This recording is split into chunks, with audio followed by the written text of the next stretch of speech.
समस्त देश एवं प्रदेशवासियों को इस प्रकाश पर्व दीपावली की अग्रिम हार्दिक शुभकामनाएं और बहुत बहुत बधाई।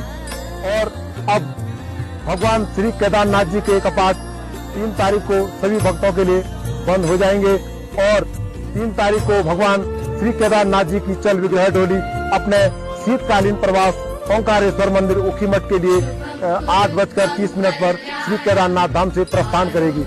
इस प्रकाश पर्व दीपावली पर जो भी श्रद्धालु श्री केदारनाथ धाम आएंगे, श्री केदार सभा उनसे आग्रह करती है, निवेदन करती है कि यहाँ पे बम विस्फोटक, पटाखे वगैरह इत्यादि चीजें बिल्कुल भी न लाएं और इस प्रकाश पर्व पर दीपक जलाएं और दीपोत्सव मनाएं। इस प्रकाश पर्व की आप सभी श्रद्धालुओं को बहुत बहुत बधाई एवं हार्दिक शुभकामनाएं। जय बाबा केदार।